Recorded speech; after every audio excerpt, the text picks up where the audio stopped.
man. Take advantage.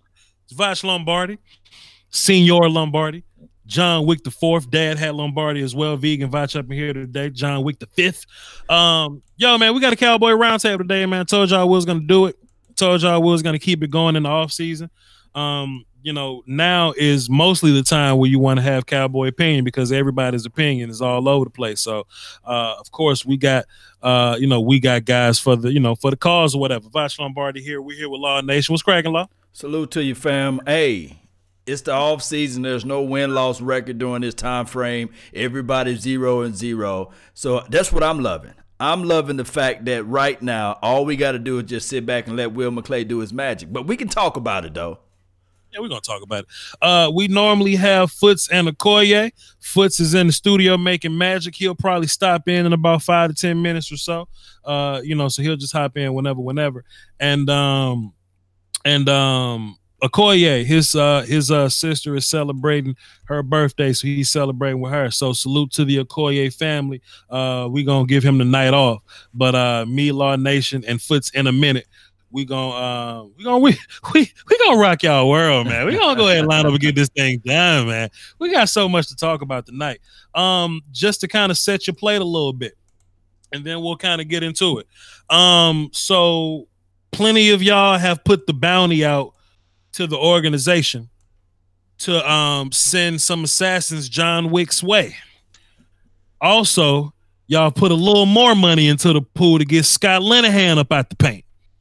So, boy, did y'all want Scott Linehan. Look, Law, when I got the news, right, I say, let me go ahead and just get on the YouTube and just see what the damn temperature is for Scott Linehan. And man, you would have thought it was Christmas. Man, you would have thought Jerry Jones passed out free damn tickets to the game to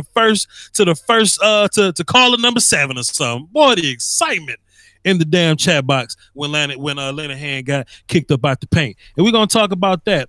We also got Cowboys free agency we're gonna touch on because it's plenty of guys we gotta pay, plenty of guys we're gonna kick off the bridge as well. Kellen Moore is probably gonna be named the OC at some point.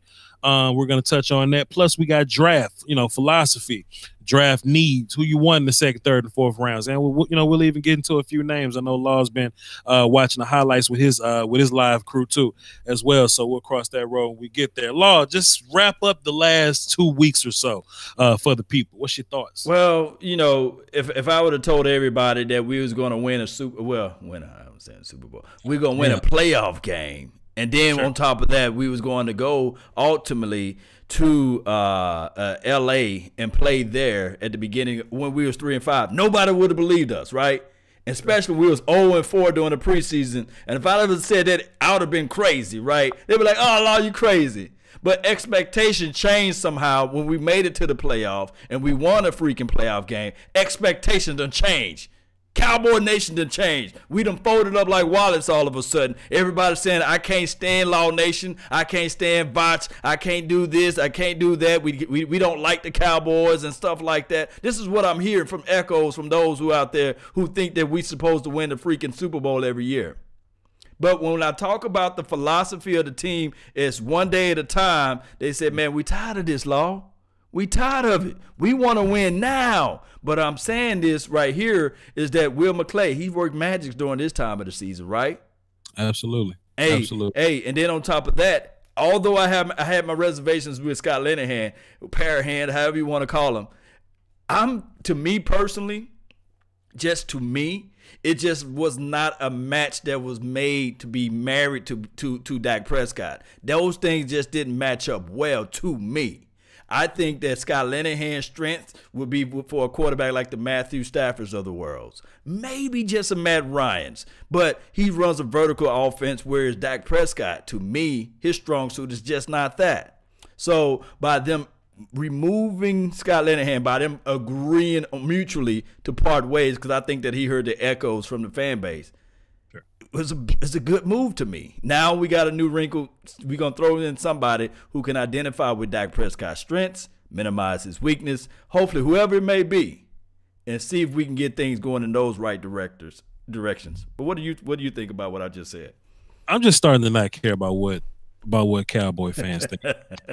I'm just starting not to care. Because, you know, if it was up to Cowboys fans, you know, Dak wouldn't be here. Zeke wouldn't be here. Cooper wouldn't be here. Gallup wouldn't be here. They was trying to trade that pick to go get Earl. You know what I'm saying? Goddamn, you know, D-Law wouldn't be here. They still don't know if they want to pay him.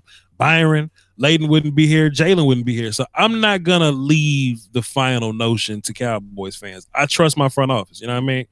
I trust their judgment. I trust because they're the professionals. Like fans do this maybe 2 hours out the week.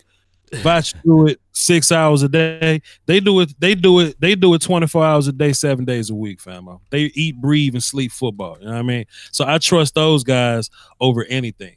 And a lot of people kind of getting in my face about the whole Linehan thing because I didn't really have a super problem with what people were saying about Linehan. People were saying Linehan was trash.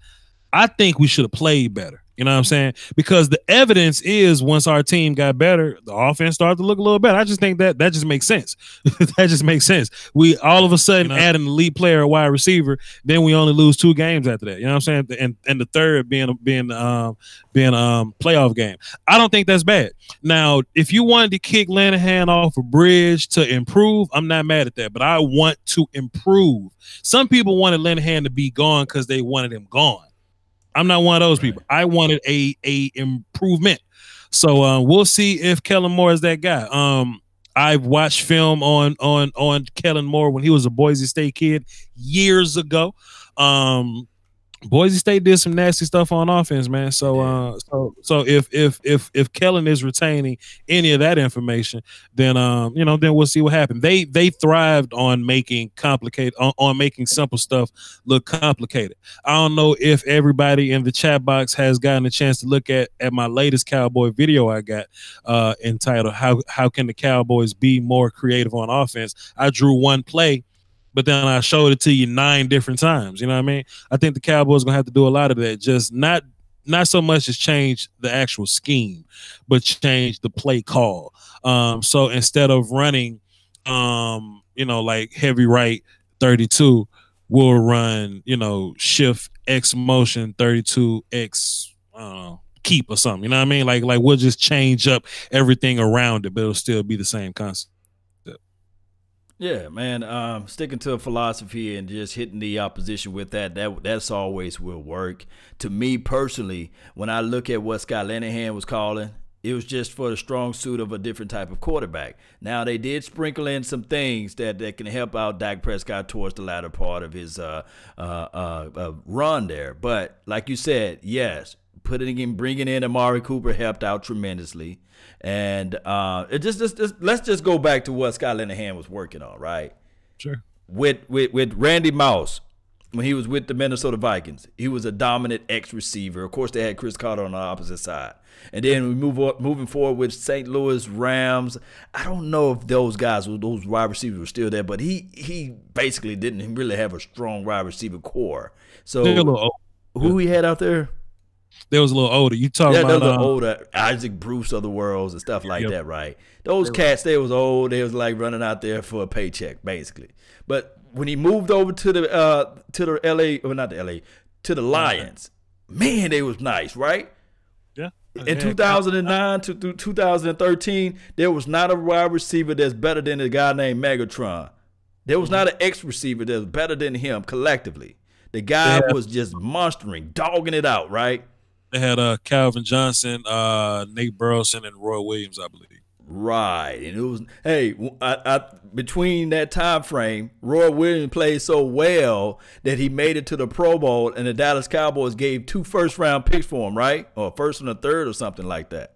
2 firsts. 2 firsts. So that was Scott Linehan right there, right? We was looking like this is what the staple piece of the offense should be. Now, if we go back into that marriage of Scott Linehan and Jason Garrett, they both trained under Nick Saban, if I'm correct, in 2005 with the Dolphins. So that they part of that Nick Saban tree. So if anybody want to go out there and say, hey, Voch, let's go get Nick Saban. We seeing the products of his kids right now, right? Sure. So, let me ask you this though. Go ahead, talk to me. Because I'm kind of looking at my chat box, and I love to address y'all. Chat box, y'all can pretty much talk all day, and if I see something, I'll hop into it.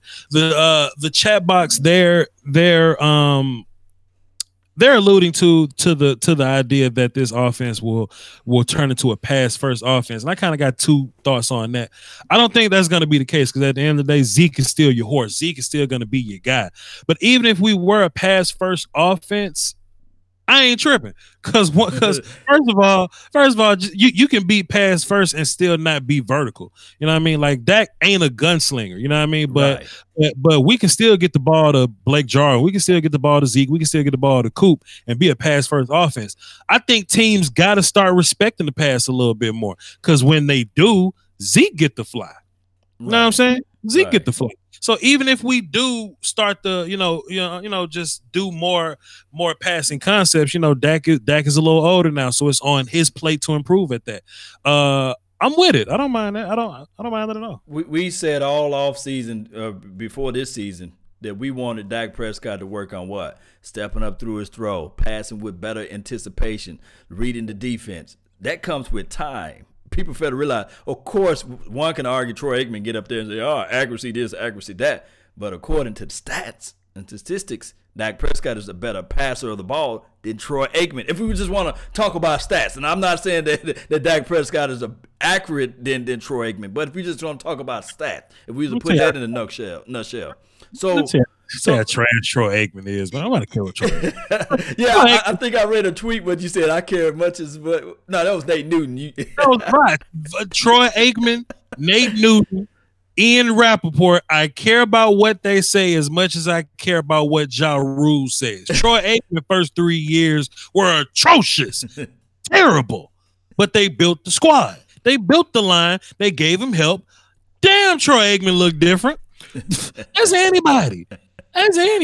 Yes. Get y'all goof ass up out of here, man. Shit. When all these cats went away, when all the talent went away, Troy Aikman head sure did started hurting a little more. Get out of here, man. Yeah, and people was begging for Steve Berline to come out there and play. But that's a story of a different day. So what I'm saying is that this year coming around, I want Dak Prescott, because I saw him step up through his throw better. We saw the improvement of him throwing with anticipation. That Michael Gallup into Amari Cooper. That was nice. Now what we want to see next year, or this year basically, is Dak Prescott beating that 8 and 9 man front with his arm. That's what I want to see. All offseason, I want to just see him consistently beating that look. And man, that's the last hurdle, right or wrong. Because he stopped fumbling the ball. He stopped fumbling the ball towards the latter part of the year. I think we've seen it. I think when Dak kind of hit his rough patch, I think that's when DCs were really starting to figure out who Dak was. And that's how you know who your quarterback really is. When they're young, they come in, they do great, boom. The defenses adjust to them. Now what? And I think what we were witnessing while Cowboys fans were being ungrateful asses, I think we were witnessing defensive coordinators adjusting to Dak Prescott. And what we saw is on the back end of Dak coming out of that, a better quarterback. You know what I'm saying? So what we have now is a quarterback that's still improving. Plus, like the damn film been out on Dak. And if you got a third-year quarterback that can win and be great after the film has been put out on him, after teams have adjusted to him, I think there's a lot of positive things to be said about Dak. And that's what brings me to my draft philosophy. We can go ahead. We can go ahead and jump into this. Right. I want Dak to be comfortable. You know what I'm saying? I like my defense. I like it the way it is. It's an elite defense with Jeff Heath. It's an elite defense with Damian Wilson. You know what I'm saying? It's an elite defense with Antoine Woods. Fine. We just had a bad game. I ain't necessarily trying to jump off the bridge just yet. We had a bad game and we didn't have proper rotation. Antoine's shoulder was messed up. He had surgery after the offseason. Surgery after the game or whatever. Cool. I get it. I get it now or whatever. I want Dak Prescott to be as comfortable as he possibly can. I want Dak Prescott to be as comfortable as he was in 2016. Dak Prescott is a better quarterback than he was back then. True that. But Dak was a little more productive back then because his team was better. Okay, so we added Cooper. I don't want there to be any more controversy about the left guard spot. I want this offensive line to be as close to elite as we possibly can. I'll push one of our free agents off a bridge to get a top tier offensive lineman in here to come play left guard and have Connor and Lael compete at right tackle. Why, Voch? Well, because we got to pay people, and I may or may not be trying to pay Lael. Lael cost you $10 million this year. You know what I'm saying? I love Lael. I like him at guard, but Lael he clearly stated that he don't want to play left guard. Well, if you don't, we got to evaluate you as a right tackle. That means you're a liability at some point, making $10 million. So what I'm trying to do is I'm trying to draft my offensive line to make that thing as pristine and pretty as I can possibly make it. I want my 58th overall pick to be an offensive lineman, man. Depending on what Travis does when he comes back, maybe he has a setback. Maybe Tyron Smith has one of those hurt days like he has, right? I want to improve my offensive line. I want Dak to have time in the pocket. I want Zeke to have them old ass running lanes he used to run through. Then my offense will average more than 22 points. Maybe our offensive baseline will be more than, okay, we'll win if we get to 24. I want to put pressure on these other teams. If you watch the Rams, they didn't score a touchdown to the second quarter or whatever. They had 3 possessions in a row to where they had to settle on field goals. What if we were constantly putting offensive pressure on them? What if our punts were touchdowns or our punts were 3 points? We could be up on the Rams 17-9 by the second half. Even the Seahawks, they didn't get a first down to the fourth quarter. Imagine if those were touchdowns, if those were points. Against the Saints, we only scored 13 points on them and beat them. We could have embarrassed the damn Saints. We could have embarrassed that damn team. You know what I mean? I want my offensive line to be as good as it's going to be because I know my defense is top tier. I know my defense is fine. Yoga Flame. I know they good to go. Some fire, boy. People scoffing at the idea of building your offensive line. Well, then you just draft Connor Williams. Damn it. Travis was right after Travis was right after Tyron, and Zach was right after him, and it damn worked. It made us look great. You wanna sign Zeke? I want Zeke to be healthy. Get your offensive line right. You gonna sign Dak Prescott? He's a winner. The better Dak does, the better his team is. Get your offensive line right. You know what I'm saying? People want to draft a backup running back, a Tariq Cohen type of guy, which you can flex in the ace spot, in the slot spot. Sometimes, you know what I mean. You could do kick return, punt return stuff. I'm with that. Yes. But oh shit, not before I get an offensive line up in here. Dak was the 31st ranked sack quarterback in the league, 32nd in pressure. And we still won a damn playoff game, dog. Y'all listen. This boy spitting fire. I wasn't ready for this, man. God, dog, I need where that water hose at, boy. Look, we didn't do a round table last week. This was on my mind. God damn it. I don't want to take chances with Xavier Su'a-Filo. We were basically saying, oh boy, which was Su'a-Filo. At least you can run around him. You can't run through him. I don't want Snorlax at my damn left guard. I want a gangster at my left guard. And young Connor Williams, the future, out here blocking Aaron Donald, having good games against him, having good games against Fletcher Cox, good games against Grady Jarrett, Jonathan Allen. He's only getting better. You put some pounds on him, you give him a peanut butter sandwich, a steak, and a glass of milk, he'll be big before you know it. Let Connor Williams be great. Let him be fine. I want my line to be great. I'm on this same, what you call this, soapbox? Mm-hmm. I'm on the same soapbox. Last year, I wanted to draft an offensive lineman early. I was a Hernandez, Isaiah Wynn type of guy. That was my energy. We really didn't. We really didn't invest in the offensive line like I wanted us to. I like Leighton Vander Esch. Salute to him. But I want Dak Prescott to not be the 31st ranked sack quarterback in the damn league. That's all I'm saying. Fix my offense. My defense is fine already. Then we'll cross that road whenever we get there. That's my thoughts. Man, I need some water to put on you and Yoga Flame. Dog, everybody that's in the chat box, man, pass the collection plate around. This brother deserve it, man. He putting it down like 4,000 pounds. Now, of course, you better that offensive line, you have a better play collectively with the Dallas Cowboys. Now, this is the thing. We already talked about what I wanted to improve with Dak Prescott. But there's another guy that wears number 24, my favorite number, Cheeto Awuzie. There's nobody in life that can tell me that Cheeto was this close to every pass that was caught on him. Can you name me, Voch, my homie, Voch, can you name me one play that Cheeto Awuzie got burnt on? Just like people was like miles and miles ahead of him. Cheeto don't get burnt. Julio Jones ran past him one time, but Cheeto got recovery speed because he's an athlete. He's a Wakandan warrior. He's a gangster. So, you said Wakanda? I gotta hear it, man. Do you got it? What am I playing? I'm late. I ain't got it. I'm late. But it's all good. Y'all know who you're talking about. But Cheeto was in good position every play. How I look at it, Cheeto really didn't get his 16th game into the middle of the season. You know, he had a little injury last year. It kind of forced Jordan Lewis to play. Anthony Brown played a little bit outside, so we didn't really get Cheeto didn't really get a full rookie season. Mm-hmm. So he still was learning the early parts of last season or whatever. But towards the end of the season, a lot of people would say that Cheeto played better than Byron. He played better than Byron. I ain't really necessarily ready. Yeah, there you go. I'm not necessarily ready to kick Byron off the bridge, but I think Cheeto and Byron moving forward will be just fine. I think they'll be damn good. They both played their first full year at cornerback, Cheeto and Byron, and to get the production that they got from both of their first full year at corner, I think that's respectable, man. They'll be good moving forward.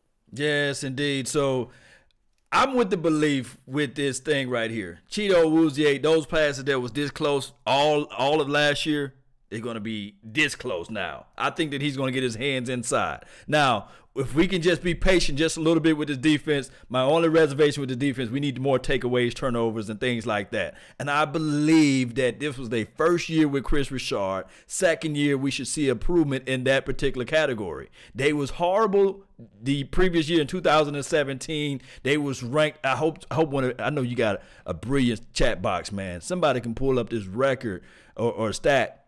We were like 28th in third down getting off the field in 2017. I believe we better than that this past year, okay? So we improve in that category. So looking forward for this year, I think that we're going to still improve in that category, getting off the field on third downs, and then we're going to improve in takeaway category. I think that Chris Richard and Rod Marinelli, what you call him, Papa Rod, he's going to get these guys to fly out to the ball even more. And then on top of that, they're going to find them a nasty guy that they can flex into the inside. As much as we love AB, I gave him the nickname now. He can wear that nickname proudly. And as much as we love Jordan Lewis, I think that the way the scheme is built is for them to have a taller, rangier, lengthy guy that's in the inside. And I think, what do you think about the Juan Thornhill kid or the I think his name Tavion Mullins? Have you got a chance to look at them? Yeah. They tall guys. They gonna be like 5th round picks. You know what I'm saying? Oh wow, for real? Educate me, Bots, man, because I don't know the draft like you, man. Educate me. Who's the best tall, lengthy, rangy slot corner that's in the draft this year? It's plenty of guys, man. Okay. Too soon, right? Can I just fix this plate first before I get into that? Yeah, fix the plate for me, man. I think a lot of our turnovers gonna come from pressure up front. You know, we didn't get a lot of turnovers in the front half of the season, but when my man's Randy Gregory started averaging a sack a game, that's when we started getting a little more turnovers. That's when we started seeing, fumbles and interceptions. So I think when we finally get Randy to fully be great and D-Law will start to play off of that, I think we'll get a lot more sacks as we'll have a lot more pressure. Malik Collins staying healthy. He had a great second half of the season. I'll say this. This as well though, Law. I think having a better offense will result in better turnovers. Like I was saying earlier, if we force teams to play from behind, then they're gonna throw the ball more. They're gonna play with a little more pressure. We didn't really start whooping the hell out of the Seahawks to the end of the third quarter, really. You know what I mean? They were kind of in the game the whole time because we really didn't put the foot on the throttle the whole first half of the game. So they kept running the ball. They just kept running it and running it and running it. If we would have been up 17-0 or something by the time they got going, we forcing Russell Wilson to throw the ball. We forcing Russell Wilson to put the ball in the air. So by that time, Law Nation, we bound to get an interception or two. We bound to get extra sacks by then. You know what I'm saying? So I don't necessarily think talent is a problem with getting turnovers or whatever. Right, as far as cornerbacks in the draft, Penn State got a kid with a hard ass name, Armani Oluwaseun. Whatever his last name is, he's a Senior Bowl guy. He may be a guy you're looking for. Chris Boyd from Texas. He may be a guy you're looking for. A guy like Sheldon Redwine from Miami. Look. I love red wine, boy. Go ahead. Alcoholic Law. Goddamn alcoholic. So I don't necessarily think we're gonna get a cornerback early. Not a DeAndre Baker guy, not a Greedy Williams type of guy. Ooh, but yeah. Julian Love, guys like that'll probably fall to the 4th, 5th round that we can replace AB with. I don't think we pay AB. If he takes takes a little cheap bread, let him fly. AB, I'll get a little cheap bread on the fly, you know what I'm saying? But I think he's going to want to get more bread than we're willing to pay him. And I think that's going to result in us going to go get a new nickel corner, but it's fine. It's fine because we got some outside guys that we can run with. I got a super chat that I'm going to let you rock, Law. Gary Oldman, salute to you, sir. Dropping a deuce, dub in the super chat, pardon me. Running 40% of the time into an 8 to 9 man front is gross. It's what we do. But when they what I hate, Law? I hate when the background is orange, but the goddamn text is white. I hate that. They know when we're going to run, and it's nearly 50% of the time with backup. Zeke needed Linehan to go. I feel you, Gary. I feel you. He's basically saying he hates when we line up in 2 tight ends and we run the ball up a gap. I feel you, Gary, and this goes back to my original point. I think player execution is a thing because New England Patriots did it a bunch Sunday. They did a bunch of 3 tight end, 2 tight end, run it right up a gap type of stuff, and it worked for them. They just blocked the guys up front. I think if our offensive line was better, we'll be able to do that. You know what I'm saying? We'll be able to do things in that way. Our offensive line just wasn't good enough to do it. What's up, fellas? What's up, Foot? Hey, what's up, good man? How y'all? Foots, how you gonna recommend the time, Foots? How you gonna recommend the time, but then be in the studio? But what's going on, bro? Now here's my thing, Voch. We black, right? So nothing start on time. But Voch, don't make me feel. I'm just jump in and listen, and I just because I jumped in at a bad time, so I apologize for that, buddy. It's all good. We were talking about pushing Linehan off a bridge and the upcoming draft philosophy or whatnot. So, first of all, how you feel about Linehan being pushed off a bridge? It was time, Voch, and sure. I've kind of taken a step back. I did a video, right, and I'm just taking a step back to kind of just soak in what needs to happen. But the first things first. When you're trying to make a change, and you guys know this, you guys are successful men. So when you're trying to build something, the first thing that you got to do is clear all the baggage, right? And get rid of everything that you just gotta clean that room. If you're trying to renovate a room, everything that was in that joint before got to be gone. And that's Linehan and his energy. I think it said a lot about Linehan and the type of person he was when he didn't want to talk to the media after that game. So, and I just don't think that he was a likable guy in the locker room. And obviously, being a coordinator meaning coordination, meaning that you're marrying something or you're matching something to what your players do. I don't think that he did that well. Was that Garrett having his philosophy draped over Linehan? Maybe, maybe not, because you see, reports that Garrett took over the Giants game and that he had his hands on that with the tight ends being more involved and with Dak doing some different things. So maybe Jason really did let Linehan do his thing, and Jason said, you know what, this isn't going to work. It's not working, and next year I could be coaching for my job, so I want more input. So I know that was a long-winded answer, but I say this to say, Voch, it was time. And I was down on Dak. I'll say that. And I love Dak when we drafted him. I mean, that was my first video on YouTube. But again, I had gotten really down on Dak. But now, year 3, the end of year 3, Law and Voch, I know who Dak is. I know he's inaccurate. I know that he makes mistakes, but damn it, he wins games. So we got to find a guy who will marry something to make him in this offense take the next step. So that's kind of my answer. Linehan being gone doesn't really matter to me anymore. Sure. I was saying earlier that I think that this is a very important draft in terms of this offense moving forward. I'm willing to kind of hear what your draft thoughts are going to be, though, Foots. I'm trying to get the best offensive line I could possibly get up in here. Okay. You know, like the whole year we were saying that our baseline is 24 points. With our defense being great, if we can get to 24 points, we can win a game. Well, in the league, 24 points ain't great. You know what I'm saying? So it'll be a better team if our offense produced a little more.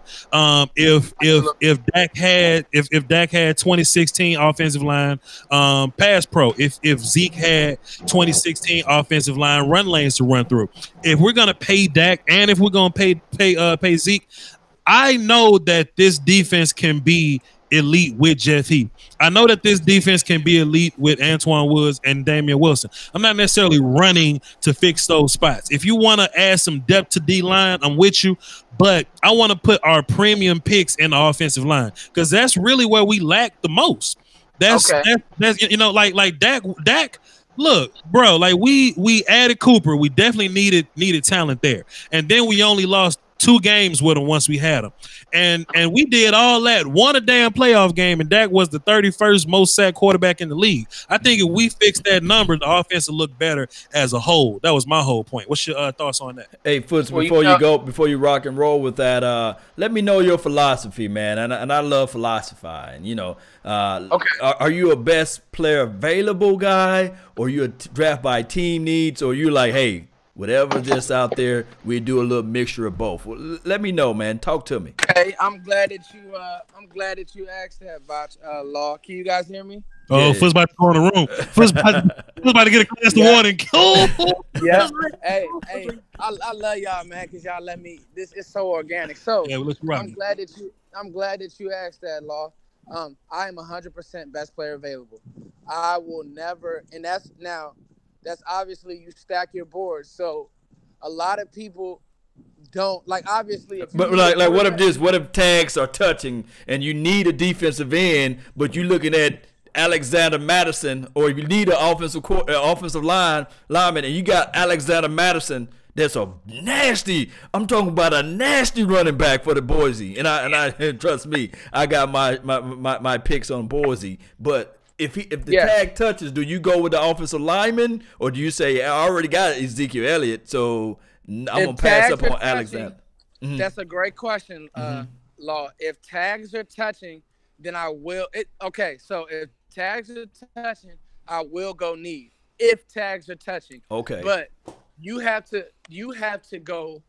Now, the only way that I will not, so because we don't need a quarterback, I'm always going to go best player available. And I don't care. And that's the good thing about the way the Cowboys are built, because I want to piggyback on you and Voch, but I want to ask you guys, does the offensive line need more pieces, or do we need to shuffle? That's something that we got to ask ourselves as well, because I'll be honest, I think Lyle's out of position, and we know that Connor Williams is out of position. But that's for another day. That could be a 2-hour conversation right there. Right. Now, to me, and this is strictly to me, my philosophy, Law, will always be, especially because I love the draft, and Voch, you know, that's kind of our thing. And Law, you film, but I just love how drafts are built, and I love all of that stuff. To me, it's 100% best player available, no matter what. I mean. It has to be that, Law. It has to be. Because what happens is if you start reaching, like I'll find somewhere to play a guy. And like you said, so if you have this running back, which I think is a sneaky need, it's a sneaky need. It's a sneaky need, Law, and I got some reasons why.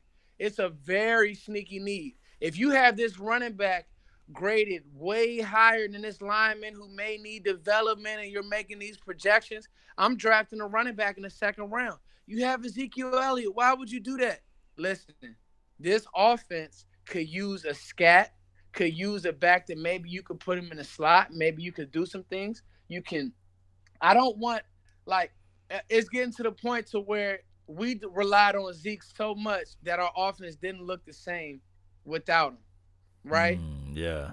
And I mean, without him playing well, rather. So the Rams game, Law, because Zeke couldn't get going, we were handicapped. We were playing left-handed. What if we had a back that we could just dump the ball off to? And I mean, obviously Zeke can do it. But what if we had that back, though? You know what I mean, Voch? Who we could just give a dump to, and he could take it 50 yards to the house. Or he could take it because Zeke is taking such punishment. And that's the other thing, too. As Zeke gets later on, as his career elongates, he's going to take – this guy is taking a lot of punishment. I mean, he just is. So second, third round, yes, I'm looking for a running back. And I know people don't want to hear that. And that's he has the best running back. I know you don't. You don't want that, Kamara. You don't want that. You don't win that way. This is my thing, though. This is my thing. And you don't want a running back, Vacho? Not saying that, though. Okay. Not saying that. But we got a lot of time to argue. We do. I think we build boards based on needs. You know what I mean? If that makes sense. Like everybody's bored, everybody's okay. So look, so if perfect example, right? At the very, very top of the draft, right? It's the Cardinals, then it's the damn 49ers, then it's the Jets. And it's very interesting right there. I think Quinnen Williams is the best player in the damn draft, right? So after Nick Bosa's gone, the 49ers are looking at Josh Allen, the edge guy, and Quinnen Williams, the one tech. Quinnen Williams can fix anybody's front line right now. Hold on, Box, you don't like Bosa? You don't like Bosa early? Bosa went number one. Bosa went just in my mind. Bosa went number one to the I just want to make sure. I just want to make sure that we're on the same page. Got you. But Josh Allen is an elite edge rusher. Quinnen Williams is an elite one tech. If I need an edge rusher more than a one tech, let me look at the two elite players that fit this spot the best, and I'm gonna pick the guy that I need. That's my point. Now, am I saying that if Alvin Kamara drops to the fourth round, do I not take him? No, that doesn't make sense. But what I'm saying is if there's an offensive lineman that's in that same tier of player as him, and I need an offensive lineman, I'm taking an offensive lineman. Because this is what the Giants been messing up for years. The damn Giants have been trashed for years because of this. They have yet to fix their offensive line. They said, hold on, we went got Flowers, I think. They're losing games because they won't fix offensive line correctly, and they won't fix quarterback. Right. Saquon Barkley is a sexy pick. You'll love to have him on your team, but Eli Manning is garbage. Eli Manning is garbage, and they reach for Hernandez, and he don't fit that scheme. You know what I'm saying? So if I'm the Cowboys, Foots, I would love to have a second running back that can play slot receiver, that can kick return and punt return. I would love to have that. Absolutely. So that's my thing. So watch this, Voch. Sure. And maybe Law put the press on me a little bit. This is a good conversation because it is a good conversation. So, and you know what, Law? Maybe the second round is rich, but my point is I want Cole Beasley, Lance Dunbar, and Tavon Austin all in one. Sure. I want somebody who can do so he has a real role. You see what I'm saying? Sure. Because you're gonna probably lose Cole and Tavon in free agency. Mm-hmm. So get ready. And while waiting, I need a scat back, guys. I need somebody who can take a dump and go. I need a change of pace. Teams have figured out 8-8-8 and Dak while he's still growing, And I want to. So also, this is also has to do with who's going to be coordinating and matching the offense to the personnel. We need to implement the a quick West Coast passing game. It has to be done. Tom Brady has made a 25-year career off 5 and outs. That James White man saved his he saved that first game. Yeah. I totally agree. Drafted another James White in freaking and Sony. I think he fits. I mean, I love it. I think BPA matters 4th round and on. In my personal opinion. But I think you got to treat those first 3 picks with a different type of regard. You know what I mean? Because those picks are premium picks. You know what I'm saying? After a while, 4th round picks look just like 5th round picks. That's why damn day 1 and day 2 takes so long and they just fly through day 3 because everybody got different opinions about day 3. If I can get down Wisconsin kids to be one of my offensive linemen or one of the Oklahoma kids, one of the Ohio State kids, if I get one of those guys, I'm going to go get them because we are one Travis Frederick setback. We are one Tyron Smith going ouch. We are one, man, I'm sick of Lael away from this thing not being as pristine as it could be. I want to fix this offense today. And Foots, part of this too, and you know this, part of this too is knowing your whole draft in general. We're going to run out of offensive line way faster than we're going to run out of scat back. You know that. Absolutely. You know that. So this is the problem though for both of us, well, all 3 of us. The best the best left guard on our team is La'el Collins. He's the best left guard probably in NFC East. What if he's not? He's the best left guard out there. What if he's not? What if he's not though? Time out real fast. Talk to me. What if he's not though? I think every coaching staff do everything for a reason. Mm-hmm. What if it's something we don't know about Lael? What if it's something we don't know? Lael wanted that bag, fam. He wanted that right tackle money. He wanted that money, man. Look, this is what I can say. This is what I can say though, Voch. They just invested 3 years in La'el Collins on the right tackle now, and in the latter part of this last year, Voch and Foots. Yes, sir. Name me a game that he played sloppy on, because we talked about Dak Prescott starting off slow, but name me a game on the latter part of La'el Collins' a career for this year that he played sloppy on, because he's improving. La'el played well. Played lights out. I was talking to somebody about that. No, I didn't hear much. Come on, Voch, man. Name me a game just to pull the game out so I can go look at the tape. Name me the game that he played horrible on at right tackle on the last 6 games. Right. I was about to say. Now listen. Obviously, we didn't have a Pittsburgh offensive line, but I didn't worry about leakage on that left side. I mean, on their best defensive ends, I was worried about pressure in Dak's face. So I agree with Law. Like, obviously, we could upgrade La'el, but I liked him. I liked the way La'el got better. La'el got better, but I ain't trying to pay $10 million for him, dog. For what he's giving us. For what Lael's giving us, I ain't trying to give La'el Collins $10 million. He did get better. I agree. He did improve, but he went from trash to not that good. And that is improvement. It is improvement. But I want this offensive line to be what it was in 2016. I think Connor Williams can step in the right tackle tomorrow. I think not so tomorrow. Too. Not tomorrow, but after they do that offseason thing, Look, but after they do that offseason thing that make people big and strong, after that, I think Connor Williams will be a nasty right tackle. So what it comes down to is La'el gonna play left guard? I don't think he want to play left guard. And if he don't want to play left guard, we got a problem here. We got a big problem. Meanwhile, there's a kid in Wisconsin, Michael Dieter, that can play tackle guard and center. Tackle guard and center. What's the prospect? What round? He'll probably go right around 58. Right around 58. He's a top 50 guy by skill, but it's a lot of defenders that's gonna push guys down the board. A lot of quarterbacks gonna push guys down. The good thing about this draft is like where this draft is heavy at, Voch, and excuse me, I know. Law, I don't know if you've looked at boards. I know Voch. Yeah. I mean, I'll be honest with you. I'm like semi late to the party. I know the main guys, the Devin Whites, the Greedies, the Knicks. Sure. But obviously we're not drafting the first round, but I'm late to the party just because I've been doing a lot of Cowboys coverage. However, when it comes to what I have heard and what I do know about this draft, where it's strong at, this is a defensive draft. Defensive line. Thousands of them. It's thousands of them, Foots. Yes. So where we're actually kind of good at, because I think this team believes, and looking at Rod's still hungry. What he thinks he can do best is develop defensive linemen, which he can. I think that Dallas won't reach for a defensive lineman.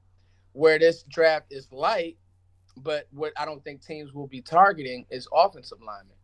And like Voch is saying, if you want to tell me right now you want to draft another interior lineman, he better be from Wisconsin. He can't be from Texas. He better. That's the only place I'm getting a lineman from, Law. And so if you're telling me this guy who I haven't watched him yet, I won't lie. So Voch, I'm trusting you. You're my area scout. Right. I need to go get this. I need to go get this guard to protect Dak Prescott's face. Then what are we doing with Connor? What are we doing? But let me break this down to you, man. Let me say this. Shout out to the guru on the Voch Lombardi's page here. He said, who's the heir apparent for Tyron Smith? What if I told you, just like ESPN 30 for 30, what if they kick, and this is, don't crucify me, Cowboy Nation. They kick, what's the name, Lyle Collins all the way to the left tackle. They move Connor Williams all the way to the right tackle. They go out there and draft your boy as a left guard, and they say, hey, and you know Stephen Jones, he'll lay you down softly. And he put the pillow down, and he just take Tyron Smith to that room, and he said, hey.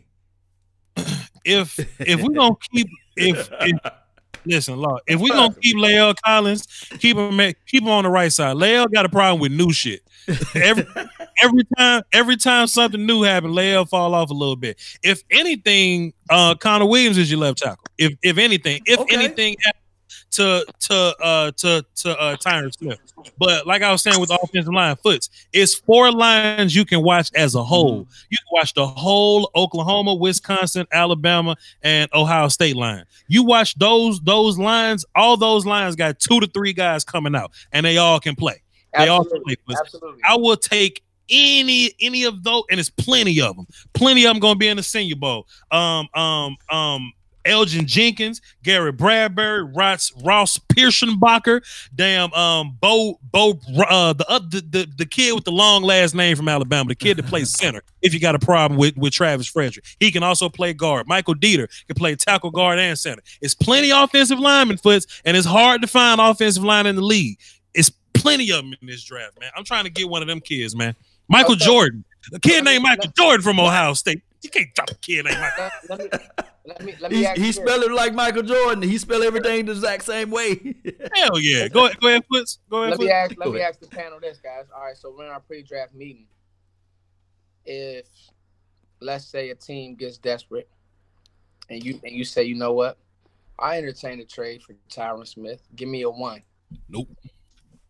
Because you have Cameron Fleming now. Nope. Who the chat is telling me is 25. Can't trade. Right. Wait a minute. I'm out. Voch, let me talk to you now. Voch, let's do business. Voch, can we do business? Law, can we do business? Oh, go ahead.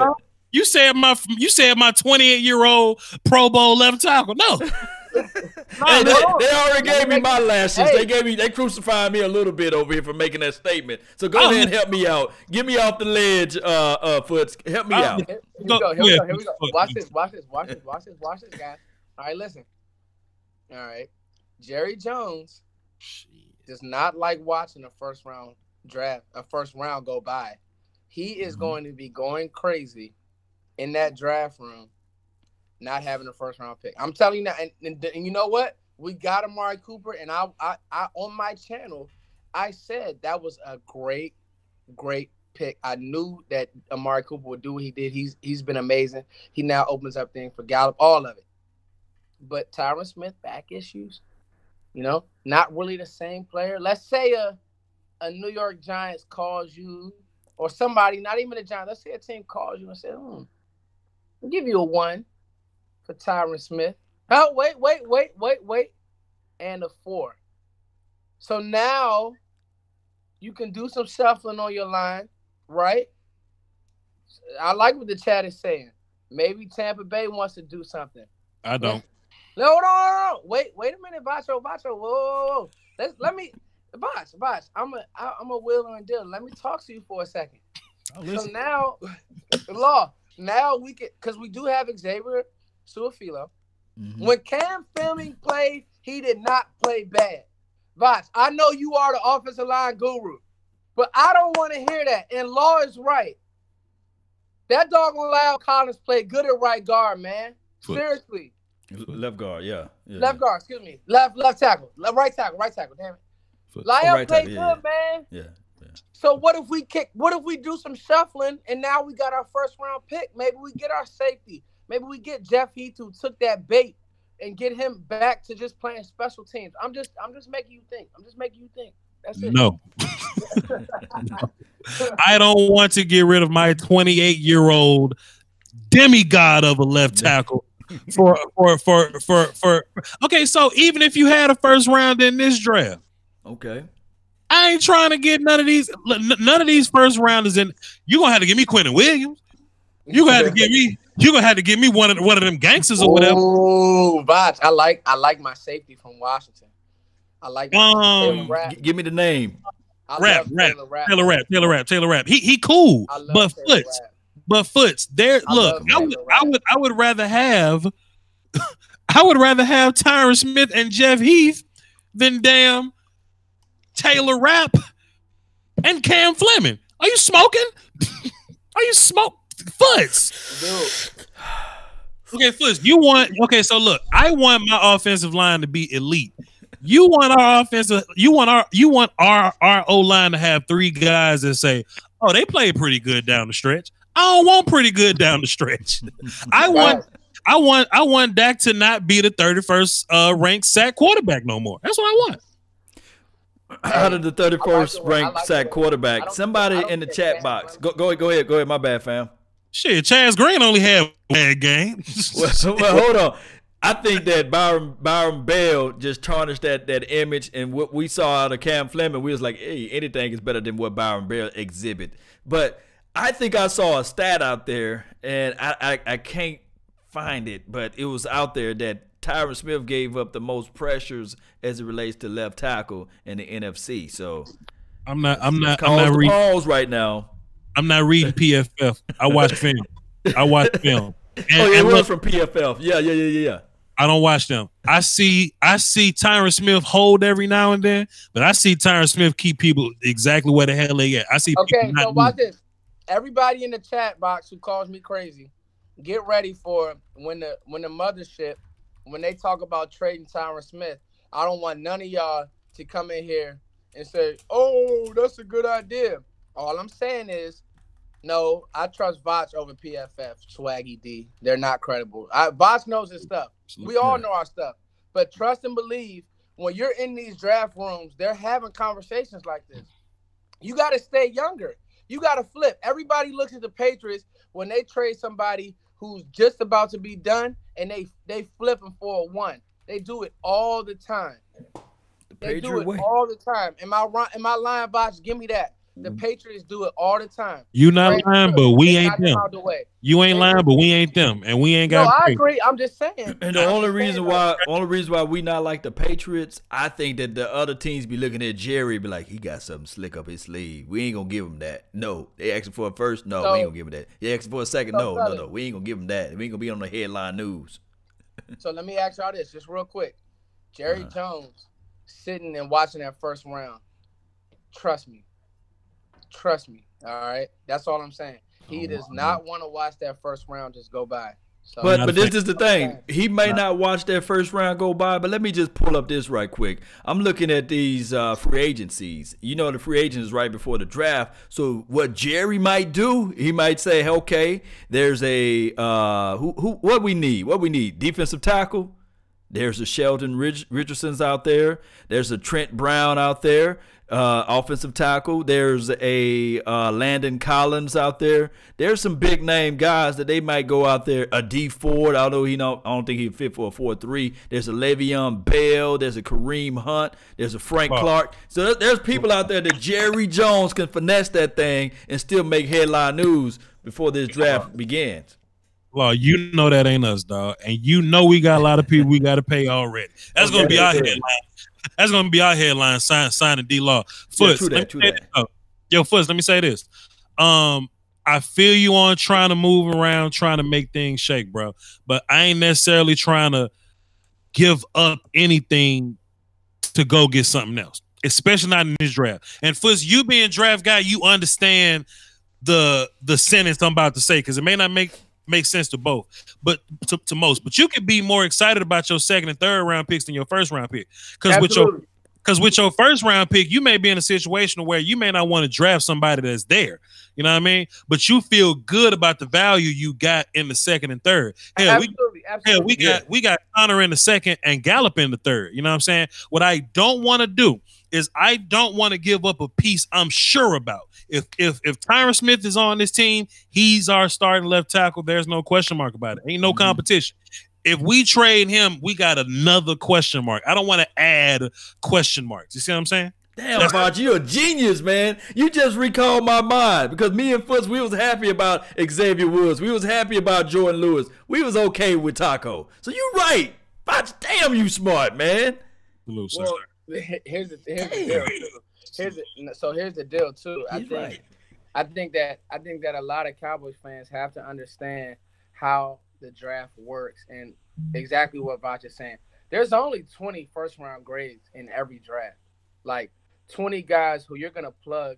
Thank God Leighton Vander Esch was one of those guys who you could literally plug, play, and come in and just make plays. I mean, you're talking about a lot of people don't realize just the strength, like we saw this year with Connor Williams.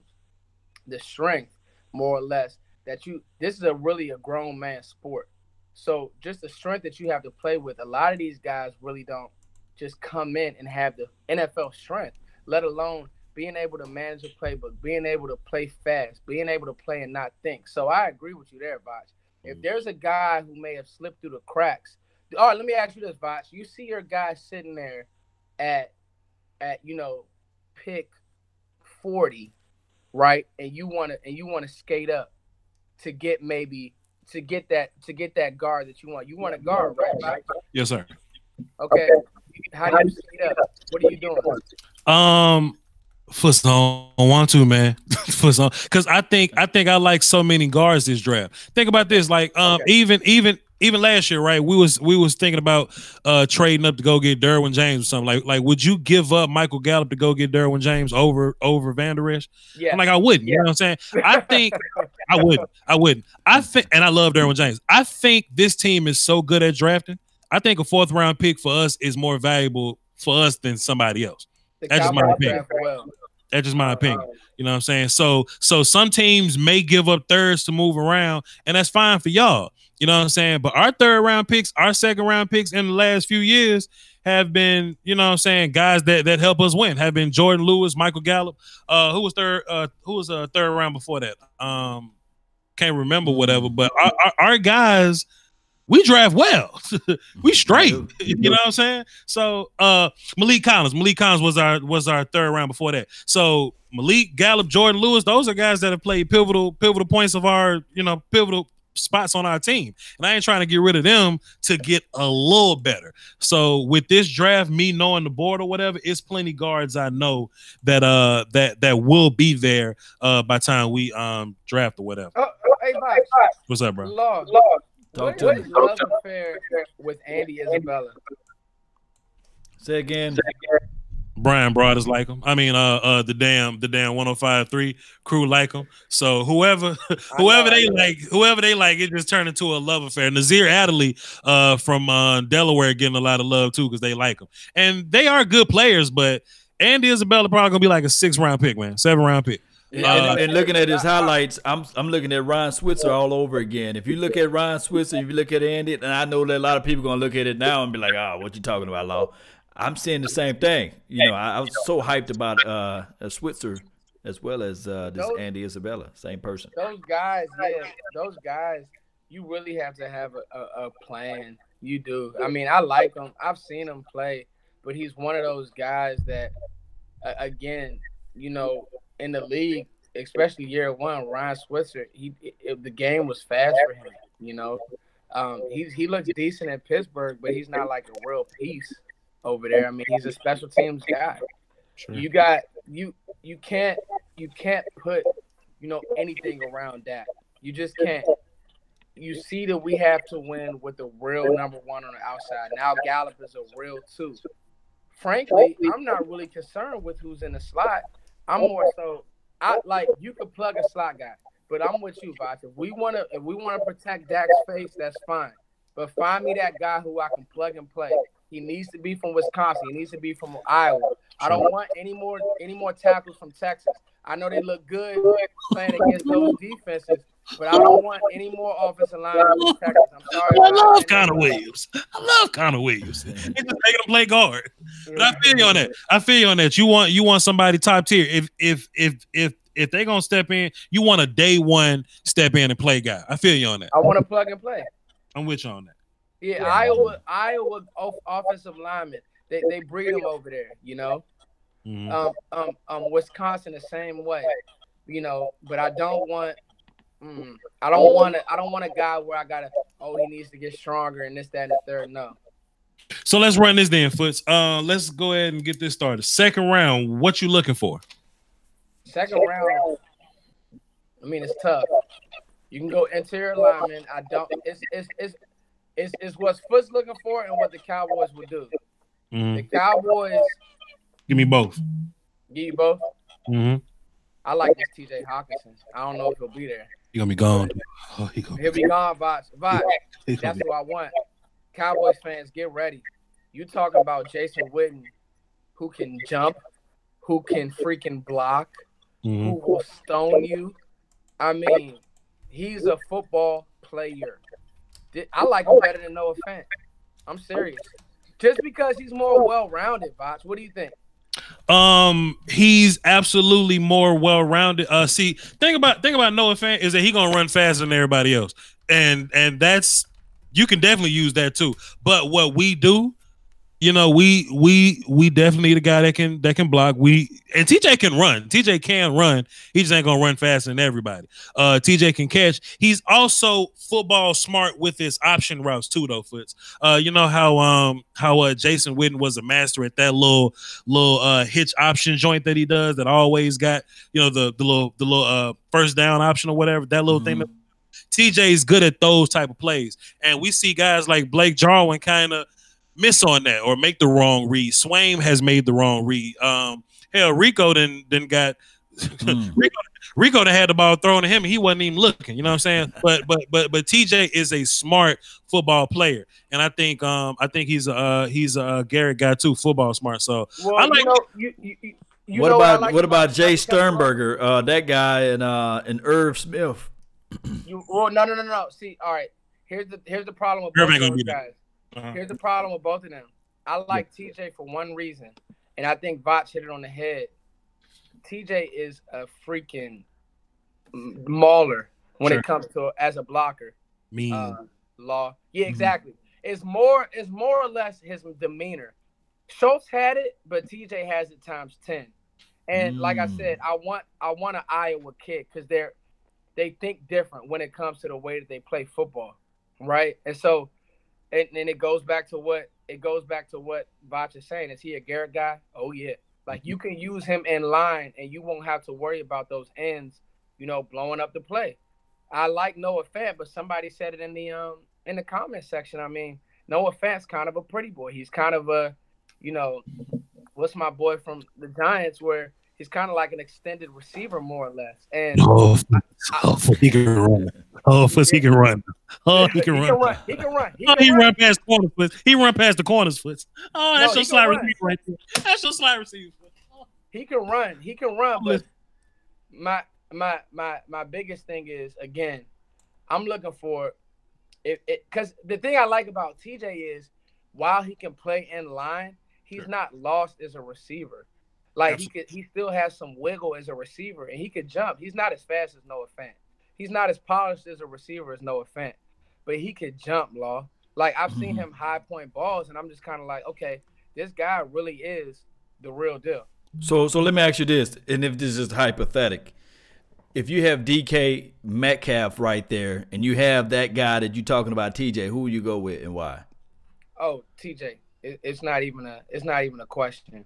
You talking about he's talking about the Ole Miss receivers. Wide receiver, or Debo Samuels or somebody like that. You got those guys right there, and you're looking at this tight end, and you say, okay, I like Schultz, I like Jarwin, but I got Debo Samuels, I got DK Metcalf that fell right in the second round.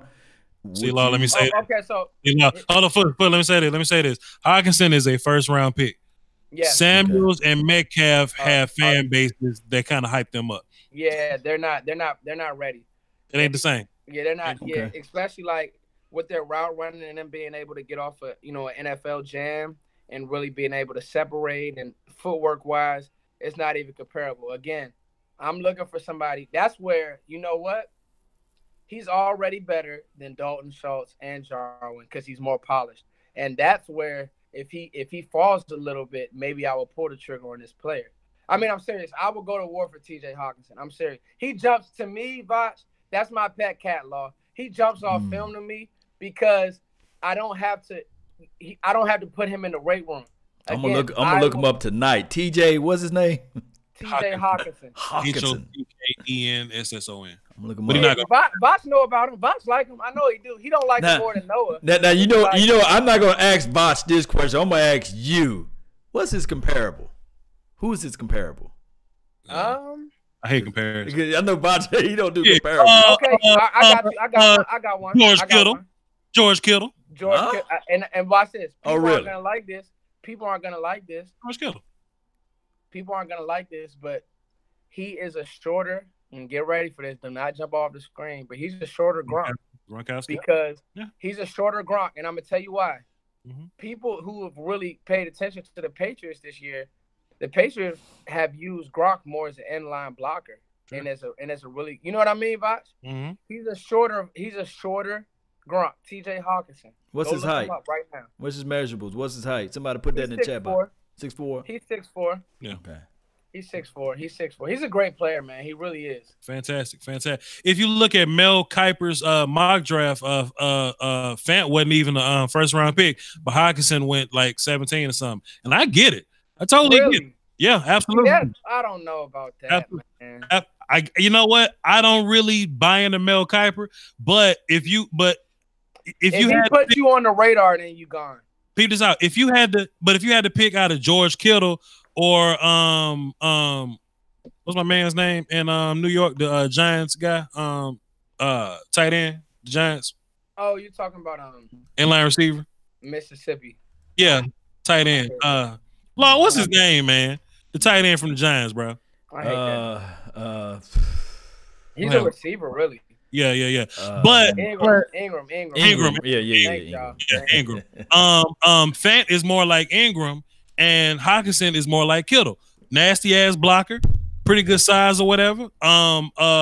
Yak guy, finishes his runs. You know what I'm saying? Like I'll take Kittle because he's more complete. What game should I look at? All of them. Because he consistent. You could watch his work against like Wisconsin. He played good. His worst game and his good game. I normally look him up that way. I look at the worst game first. Consistent. Yeah, I was about to say, what you looking at with him? I watched the whole games. His Penn State game was really good. So to me, what you're looking at with him, Indiana. Watch the Indiana game as well. Okay. What you're looking at with him, Law, is really play in and play out how he's playing on that edge, sealing the end, getting next level, getting on linebackers. I mean, it was some plays. That's gonna be the first person that I break down on my channel. I mean, it was some plays. He was really. I mean, Voch can tell you, Law. I don't go out on a limb for most players. This dude will get to the next level and try to destroy backers. And I mean, to me, you just can't pay for that because some of these tight ends are so. I mean, football has changed. You know, football is such a spread out sport now. When you see a guy lined up in 12 and he plays with that aggression, you know, you just can't. You need that, man. I mean, Foots ain't like Foots ain't told no lies yet, man. Foots like nothing but facts. But fam, he ain't gonna be there, Foots. I know. Oh, we just talking about nothing then, huh? He gonna end up on the Ravens or something. You know, Lord, this is definitely one of those early draft conversations. It'll be nice to have them, but bruh, like as much as we love him, somebody else love him just as much as us, dog. And T.J. Hockenson gonna be gone. Just like I love Dexter Lawrence, huh? You think they can find a little bag of weed in somewhere?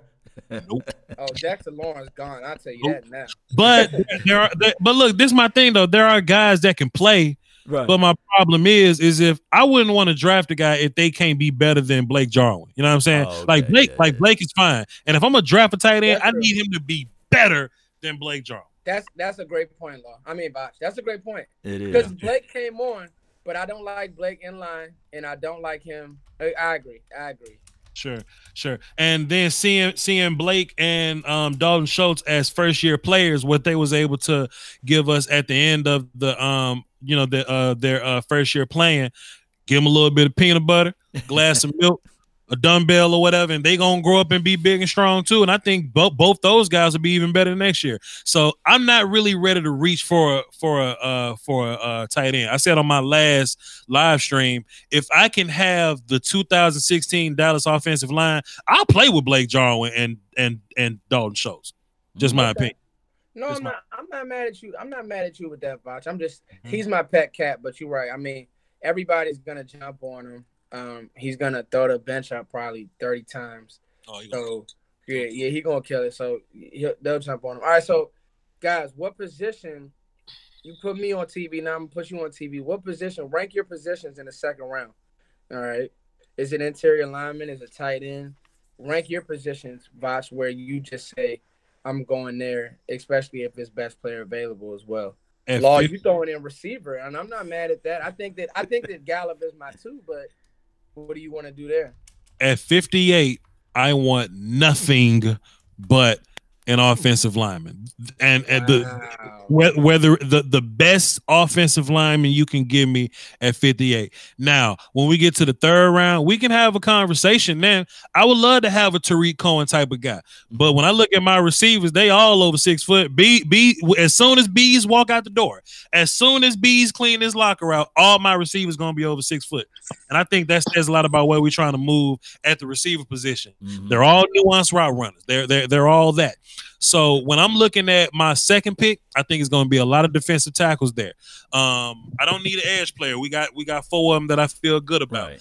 We don't need linebackers. I think safety comes in the conversation in the third round. So safety, we can talk about backup running back, slot, kick return, punt return guy, or defensive lineman. We can look at those guys in the third round. But second round, I want nothing on my plate but offensive line. Let me ask you this. Voch and Law. So you had a situation 2 years ago. Buda Baker fell. Remember? He fell to the second. So let's and he's turned out to be a really good player. I was about to make this so difficult. I know you about. No, he put me in the box. Go ahead. Hey, why can't I? Hey, Law, why can't I ask questions, Law? I just want to know. I got it. But let me tell you this before you go. I'm just gonna give you mine. I would rather for us to just draft from the. I'm always the core guy, and I'm a defensive side of the ball. Bot saying offense. I go with a deep, big, nasty, belly hanging over the knees guy, defensive tackle that's in the inside. Then I work my way on out to the outside. Defensive tackle, and then safety, third round, and then everything else. I look for that running back, that scat back in the fourth. Now, see, Foots, this is what I don't like about Law, because Law like to get on these shows and agree with us. We gonna run straight to his channel when we not around. Give me that running back. Give me that running back in the second round. Give me that star receiver. I don't care nothing about the core. Give me the play. I want the core, though. I want that core, that defensive tackle, and then you slide around and you get that safety. And it's a toss up. But if that doggone Alexander Madison is there, man, go give me that guy. All right, so 2 things. Go ahead. Hey, Hey, I love this, man. I can do this. I can do this in my sleep. I love y'all, man. So here we go. Yes, sir. Voch Law. So you have all right. So people are getting high on the Adderley guy, right? And yeah, first of all, maybe the chat could tell me what they like about him. You know, I see a guy that's good. He just doesn't jump off the screen. And I also get nervous with some of those guys that haven't played big time football, especially at a position like safety. I'll tell you what, Foots. What was the name again of the guy you talked about? Nazir Adderley from Delaware. Adderley. Yeah. Adderley is a Senior Bowl guy, so we're gonna learn a lot about him this week. And part of him playing in Delaware versus other obscure state ass teams, it does kind of make me nervous. But Foots, he's around the football, right? He can tackle, and he has a little bit of range. I don't necessarily know about his coverage ability yet. I don't have a good idea about his IQ, but he has a great instinct. There's a difference between IQ and instinct. He may not be able to see it, but sometimes these DBs that can feel their way around the ball or whatever. I think Adderley has a natural feel himself around the ball. Plus, he's a nasty player, and he can kind of kick return a little bit. Yeah. So I'm not ready to just flat out say he's the best safety yet. There's a kid in Alabama that can play his ass off at safety. All I'm saying, I like Deontay Thomas. I was about to say. Absolutely. I'm just saying, as far as Adderley, we're gonna get a lot of answers about him this week at the Senior Bowl. It's a lot of talent there. I like him though. If I can get him in the third, I'm running to go get him. Me too. I'm running down there too. Well, I see a guy that can run. And I've seen some things, but I just get worried with these small school guys, and you're just playing. You're just not playing. But just think about this though. Just think about this before you go to your point. You got Xavier Woods and you got Adderley out there at the same place at the same time out there on the field. What would you do? How would you feel? How would you feel, Foots? It would be beautiful. and watch this, Law. Xavier Woods was a semi-small school guy. I mean, Louisiana Tech isn't a big school. So and Xavier Woods has looked decent in the NFL. I mean, he really has. To me, I'm gonna go Taylor Rapp over Adderley, but that's me because when you talk about IQ, I mean, you listen to Chris Peterson talk about one of the smartest players he's ever had on his team. Sure. I mean, and this is also a guy where you can legit watch him go guard a slot receiver and erase a slot receiver. So I'm a Taylor Rapp fan myself. You got to spell it out for me so I can look him up. Washington. Taylor Rapp. Washington. Washington. Taylor Rapp. RAPP. From he has it's WR. No. It's RAPP. Yep. RAPP. Okay, that's how you spell it. Okay, I'm gonna look him up tonight. Y'all helping me out, boy. Y'all don't watch the 4-Letter Network. I just need to come right here and listen to you guys, man. Go ahead. Oh yeah, man. I mean the draft. I like Juan. Thornhill. Nice little player from Virginia. Yeah. Mm-hmm. He's really good in coverage. I mean, to me, now. I like what somebody's saying about Bryce Love in the second round. That made my back itch. I can't listen to that. I can't listen to Bryce Love. I thought he committed to go back to school. Bryce Love is a senior, but he tore his ACL or something like that. He hurt or something. But this is the problem. Bryce Love had a monster junior year, and he should have came out. But he decided, he decided to go back to school, and he got hurt, and now that whole thing happened. Hold on. Let me get Gregory Castillo together real quick. So, and I'm not coming at you, but Bryce Love's talent. Bryce Love has first round talent. Sure. Don't get that mistaken. Sure. He's gonna fall because of the injury and running backs, but Bryce Love is a good player who ran in the pro system. He's a really good back. Can catch the ball, soft hands. Sure. Great eyes. So don't get it twisted. He can really ball. I just want look. As long as I get my offensive lineman in the second round, y'all can do whatever the hell y'all want to do. I don't care. You look, if we can get Bryce in the third, and you know what, Foots? If you look at how the draft normally lays out, I think day 3 is for that. Sometimes more talented players get drafted in the third round, but day 3 is basically for people that's too short, people that got caught with a gun under their seat, people that's unhealthy, people that kidnapped their girlfriend, people with concerns or whatever. So I think his baseline is going to be the 4th round. So whoever's at the top of the 4th round, I think he's going to be the first guy to go. That's just how the draft normally works. Day 1 and day 2 is mostly premium players. But if we can get Bryce in the 4th, I'll take him. I'll take him, sir. But I'm trying to fix my offensive line in the 1st. And, if y'all want to kick Jeff Heath off a bridge in the 3rd round, I'm not mad at you. But I think it's going to be plenty guys that can come in and play Tariq Cohen guy. I think it's plenty guys that can do that. There's a kid from Memphis. I think his name is Darrell Henderson or something like that. Right, Henderson. Yeah, boy, bad boy. But go ahead. That's like a Tyreek kid. See, Law, and this is why you need me and Fuss, because these people will jump in your chat box and they'll have you watching these highlights on these 6th-round guys. You be like, yeah, I take him in the 3rd. Yeah, you got it. Yeah. That boy fast though. I don't care what I saw. I said, look at. I know it was highlights because I really I don't have time, so that's why I really got to dive deep this week, and then I got to really look at the Senior Bowl, like you said, and the Combine. That's where I get all my material from. I'm just looking at the highlights this time. What I do is, we got to also understand that the Cowboys, especially with that second round pick. Now I like this Adderley again, but the chances of them drafting a Delaware player, in the 2nd round is just not high. I mean, unless he's gonna be, what's my linebacker from the Colts, South Carolina State, and he played well. You know what I mean, Voch, but it's you're right. We did develop 38, but with your 2, you're treating your 2 like he's a 1, so you really want him. You want him to develop. You want him to come in. You want him to come in ready. Sure. You need to hit. You got to now, because you don't have a 1. You got to hit on this too. Let me say this in the chat box. Mel Hayes, he's getting a little wild in there.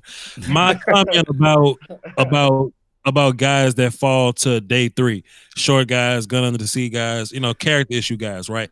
That's their day mostly. But he's saying, what about the Jalen Smith pick? That Jalen Smith pick is working out, fam. Jalen Smith is he was one of the top 3 players in that draft. You could argue that he was the best player in that draft. He wasn't, but you could argue that.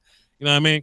So if one of those caliber players fall, of course you don't wait to the 4th round to get them. You go and get them kind of early. But the Cowboys drafted him drafted him in the 2nd, and people were still saying, man, the Cowboys kind of went for Jalen Smith kind of early, right? Yes, it worked out, but that caliber talent, if that falls, if he falls because of injury, of course you take him early. But we talking about Bryce Love, who ain't the top 5 best player in anybody's draft. He's 1st-round talent. He's a 1st-round talent, but he ain't nobody's top 5 best player in no draft. So Bryce Love could possibly fall to the 4th round. It ain't personal. It's just the league is a business now. I want both of you guys to educate me just a little bit on for this. Jalen Smith, you said he was top 5 talent, right? We had some people that said his draft grade was higher than Ezekiel Elliott. Some people said that. It was. In a nutshell. Go ahead. Randy Gregory, he was a top 5 talent, right? He was the top 10 talent. Top 10 talent. So there's a difference between that. So you guys are painting this picture for me. So Bryce Love is more of a top 20? Yeah. So okay. So y'all painted the picture real well for me, man. Appreciate it. That's all I needed. This is information. Here's the thing, Law. Yeah, talk to me. People got to understand, when Christian McCaffrey was at Stanford, he was at Stanford, all right, and he had a great year. He had an amazing year. The very next year, Bryce Love followed that up with an amazing year. Broke all his records. Yeah, exactly. He literally broke all of Christian McCaffrey's records. Oh, really? So, yeah, exactly. So, that's the type of player that Bryce is. Bryce Love is a really, really good player. I don't care what the chat box is saying. And he's a better player than Darren Sproles. He can run. He runs. Bryce Love is a good back. The injury is going to set him back. But if you can get And what the Cowboys would use him for is a change of pace guy, because he would be a change of pace from Zeke. But you can also throw him the football as well, because he's extremely smart. See, some of these running backs, you got to understand, you just can't put anybody back there to protect your quarterback, to protect the blind side, to pick up different, coverages. You got to know, I'm dump here, I do this and that. Trust me, Bryce Love is extremely intelligent. So to me, I like Love. He will be, if he's sitting there in the 4th round, I'm running to the table to draft Bryce Love. If he's sitting there in the 3rd round, I'm drafting him. Now, if you want to trade up to the top of the 4th, we can talk. We can do that. You know what I'm saying? If you want to move around some guys, I'm with that. Assuming that we have some comp picks maybe or something like that, I'll move around day 3. But I'm trying to keep, 2 and 3 or whatever. But if we can get Bryce at the top of the 4th, let's go get him. I'm with that.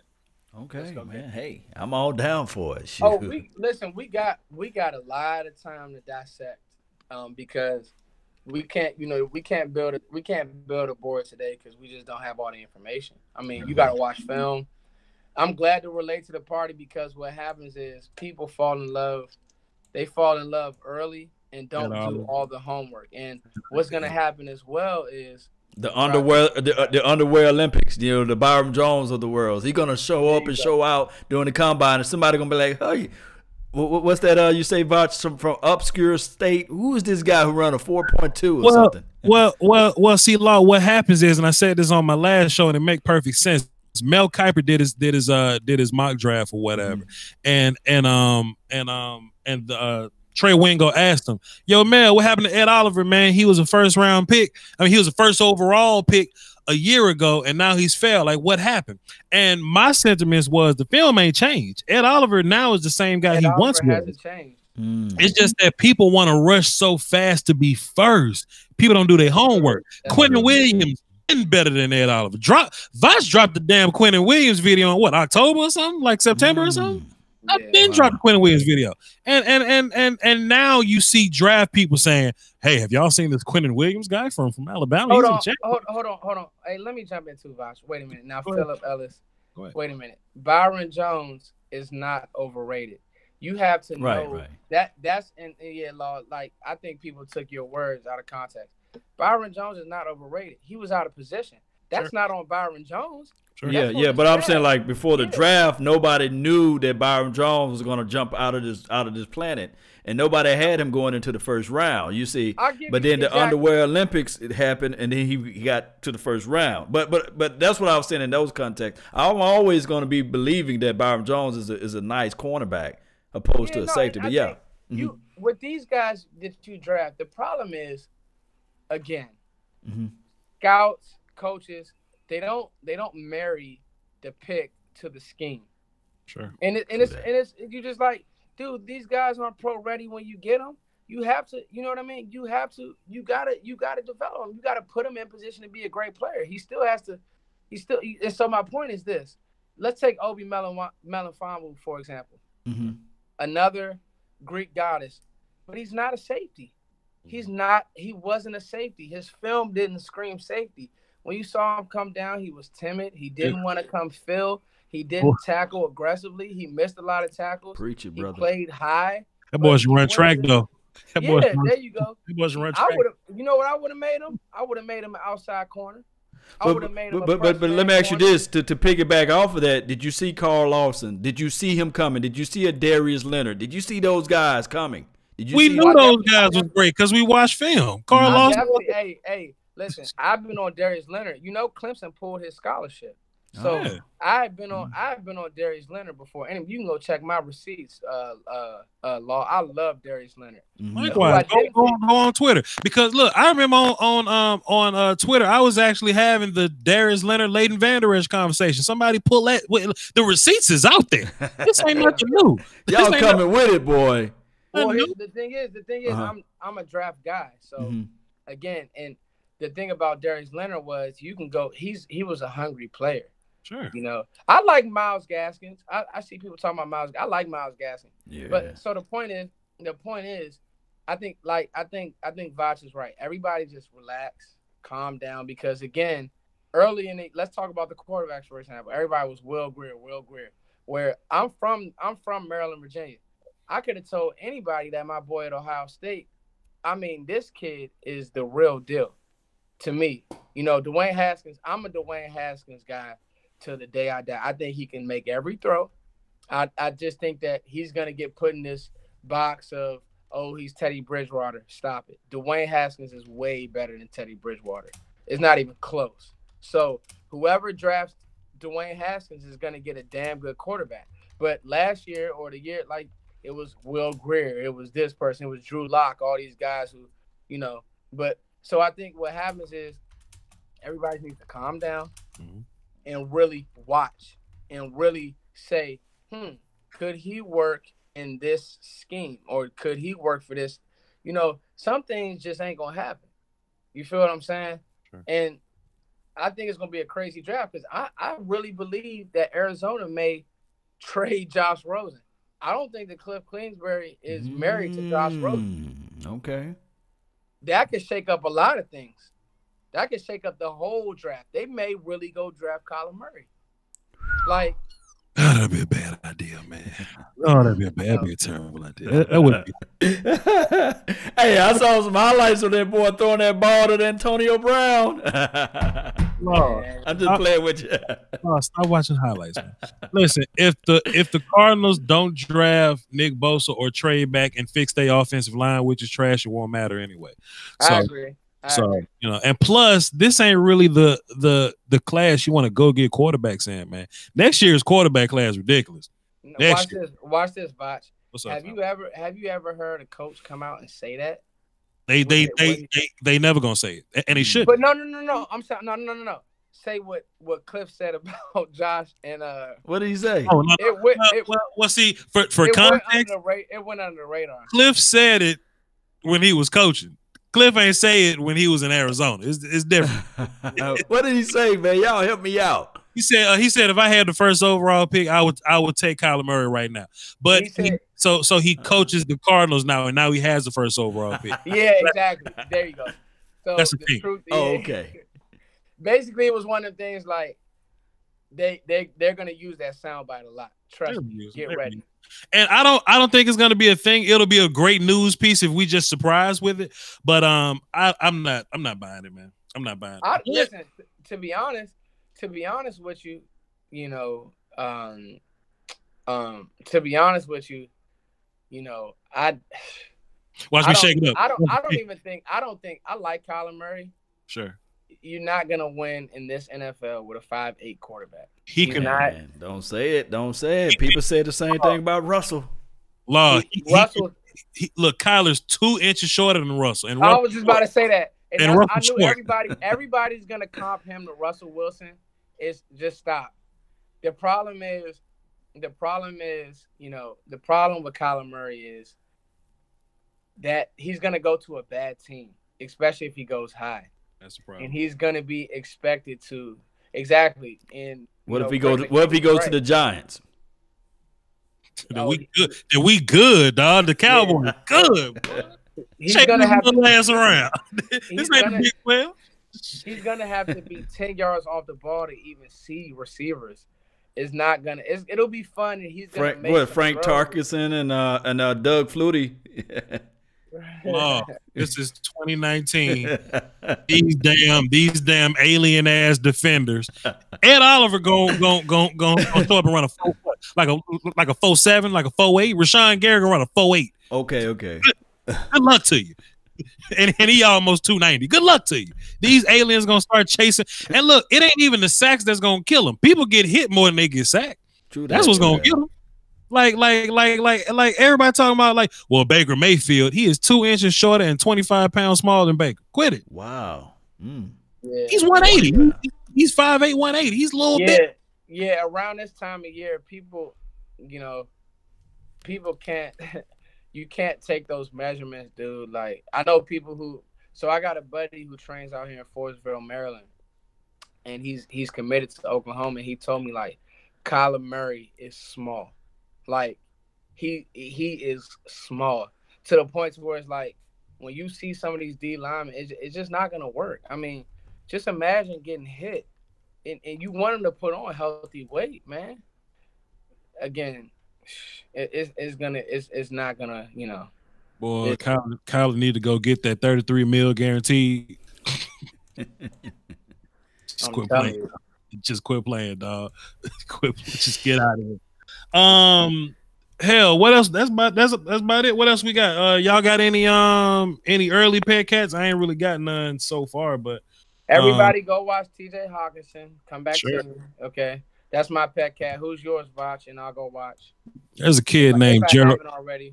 There's a kid named, well, first of all, I can't count Quentin Williams as one of my pet cat because he's the best, but boy, Quentin Williams is great. But if I could be a little more, you know, whatever, there's a cat named Gerald Willis. He was originally a Florida commit, but he got in trouble and he went to some small ass school and now he's playing at the University of Miami. Senior Bowl guy.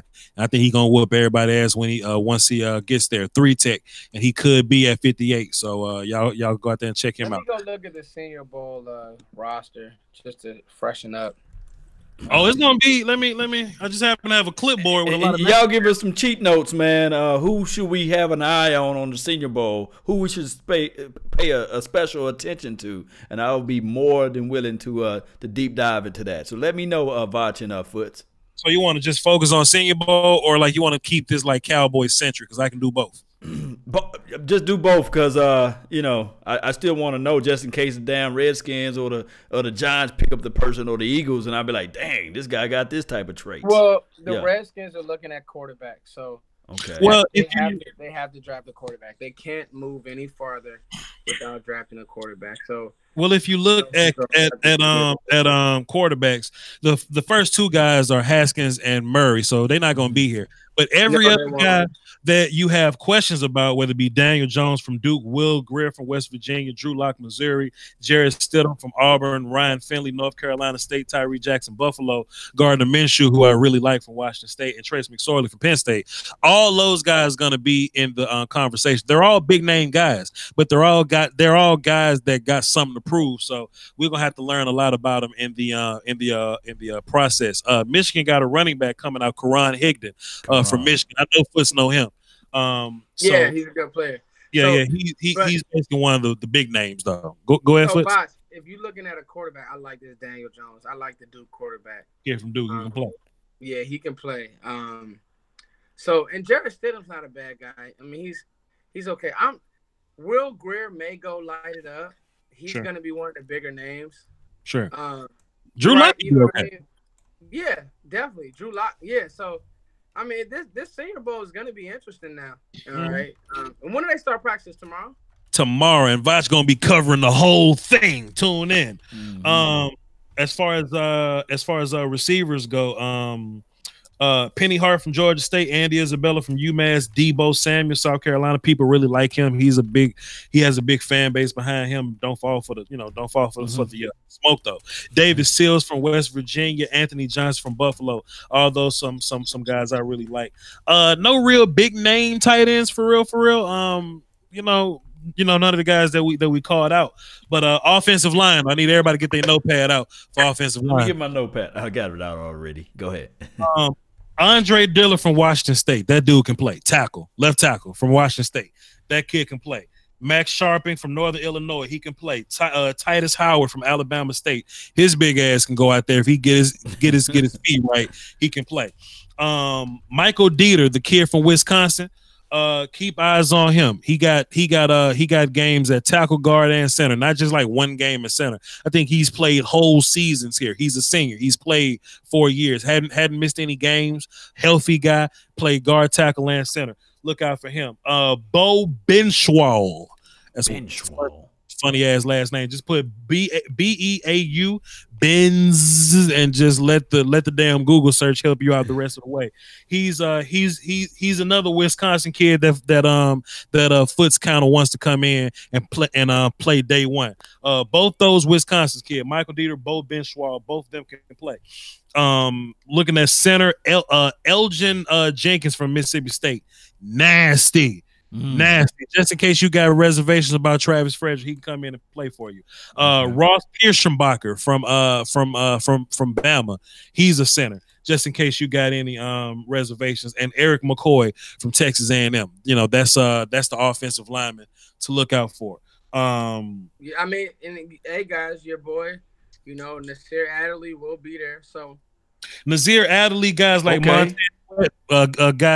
Montez Sweat, Mississippi State edge player, he's going to be there. Jalen Ferguson, I think he led the country in sacks from La Tech. He's going to be there. O'Shane Zimenez, Old Dominion, obscure state. He's one of those guys.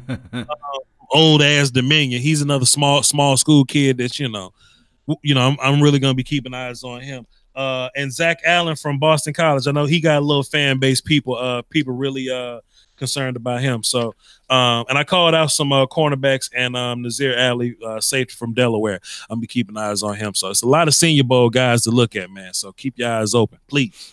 No, I mean, it's gonna listen. This is gonna be, it's gonna be fun, Law. And so, you know, me and Voch hits the film, and I kind of just really dissect like what other teams maybe want to do, who maybe want to jump funny. Like I can tell you right now, the Redskins can't make another move until they draft their future quarterback. So you're gonna hear a lot of smoke and mirrors. They have to. You can't move. As a GM, all right, so I got my scouts. You guys are my scouts, or you my film guys, and you telling me what's going on. But I can't move forward as a team unless I have a quarterback.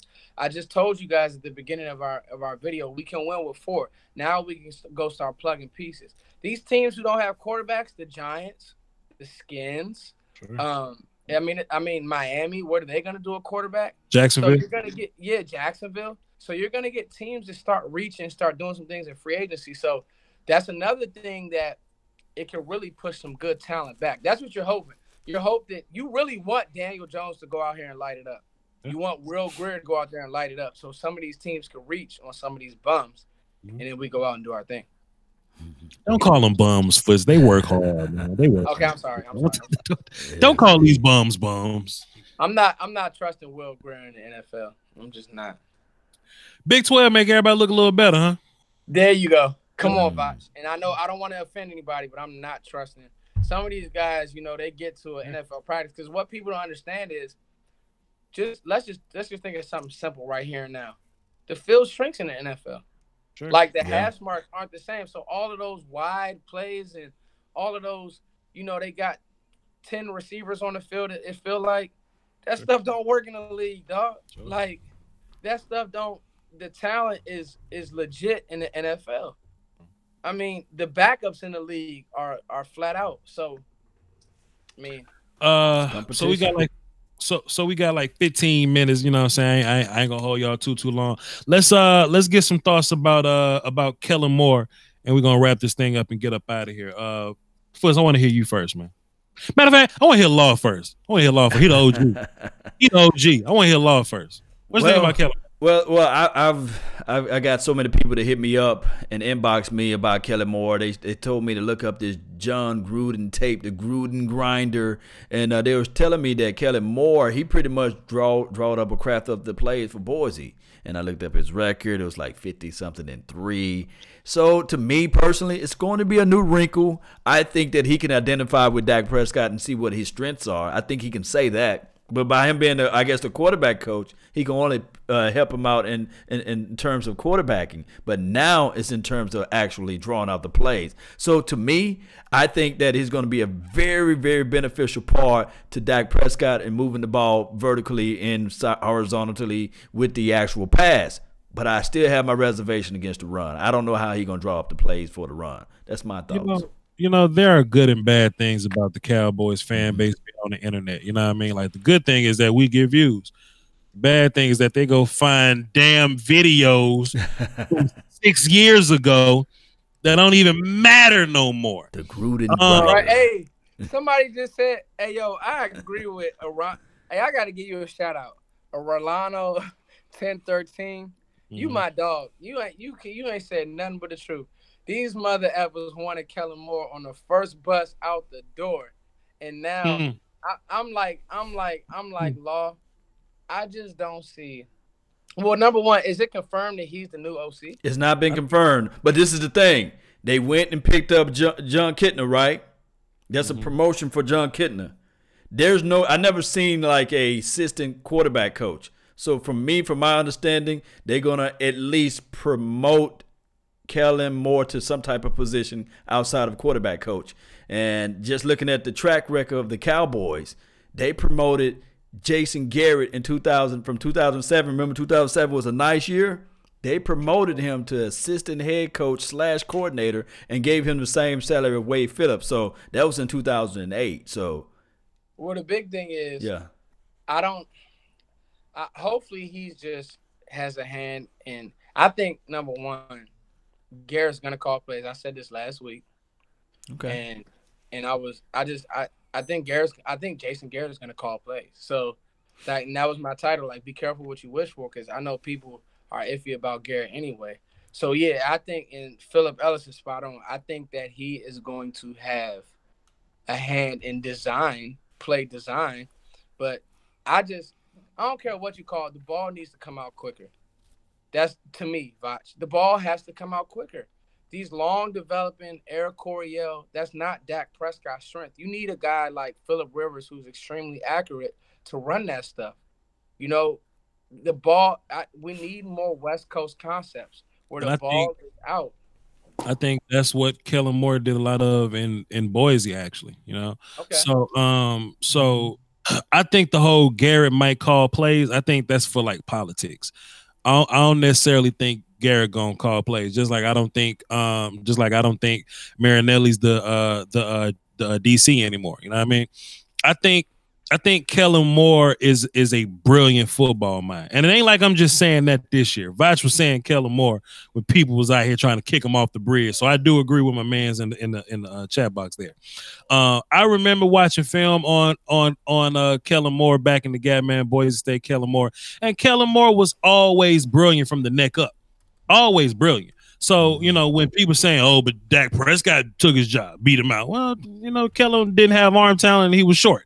You know, he didn't have all the extra stuff, but from the brains up, Kellen Moore was, you know, he was great. And if you go watch any Kellen Moore Boise film session, you will see some of the combinations and things that they were doing. It was a lot of motion. It was ahead of their time, honestly. And this the funny shit.